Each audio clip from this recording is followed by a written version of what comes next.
Les Papaya Rules. Ah bah ça fait un bail qu'on en a pas parlé de nos chères règles papaye de chez McLaren. Mais maintenant, bon, on arrive à la fin de saison, il reste 5 grands prix, 2 sprints. Est-ce qu'il commencerait pas à être un petit peu pris au piège chez McLaren? Parce qu'Oscar Piastri n'est plus véritablement cette espèce de sérénité ambulante qu'il était depuis le début de la saison. Lando Norris commence à se rebiffer, il se rapproche au championnat. Il y a un troisième qu'ils ont sur le paletot maintenant, donc sont-ils pris au piège, Cyprien?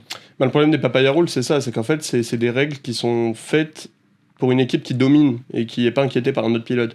C'est un peu pour moi des règles d'une certaine manière pour se dire, bon, on peut se permettre de favoriser l'un ou l'autre en fonction des grands prix pour rattraper une erreur, typiquement ce qu'ils ont fait à Monza avec l'arrêt au stand, parce que de toute façon on a tellement d'avance qu'on peut se permettre de vraiment jouer cet égalitarisme à tout prix, et là on se rend compte qu'ils peuvent plus le faire. Et le problème c'est qu'ils continuent à le faire, notamment avec cette sanction qu'a reçue Lando Norris après Singapour, qui est que du coup maintenant Oscar Piastri aura la priorité du choix de sortir en premier ou non sur ces tours de qualification.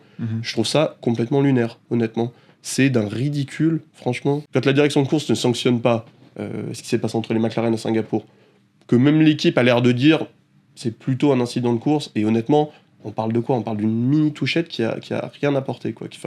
Piastri a perdu une position, et puis voilà. Mettre une sanction comme ça à ton pilote, alors qu'en plus, ton pilote, sa deuxième place, elle est menacée par Verstappen qui revient comme une balle. Mais enfin, moi, je comprends pas ce qu'ils veulent faire, en fait. Et honnêtement, on est arrivé à un stade où moi, je trouve que McLaren mériterait de perdre ce titre. Parce qu'ils gèrent ça n'importe comment. N'est pas Mercedes 2016 qui veut, en fait. C'est-à-dire que en fait, ils partent du principe qu'ils gagneront quoi qu'il arrive. Je pense qu'on peut résumer en disant que les Papaya Rules ne sont pas des règles d'une équipe qui veut gagner. Voilà, tout simplement. C'est une équipe qui veut avoir une bonne entente interne, mais au bout d'un moment, pour gagner un championnat, je sais plus combien de fois j'ai dit dans cette émission ça, mais pour gagner un championnat, il faut faire un petit peu plus que seulement dire ah ouais, mais nos deux pilotes, c'est bon, ça se passe bien, l'entente est bonne, comme tu dis, le truc de trembler à chaque chose.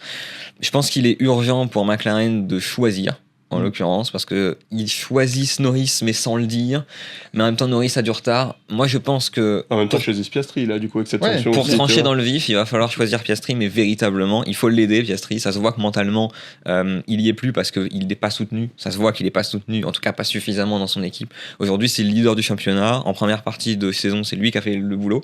C'est lui qui a été le plus impressionnant et c'est lui qui est en tête aujourd'hui assez largement, en tout cas par rapport à l'écart qu'on connaît aujourd'hui. Donc je pense que Piastri doit être aidé. C'est assez urgent du fait que Piastri doit être remis un petit peu sur de bons rails.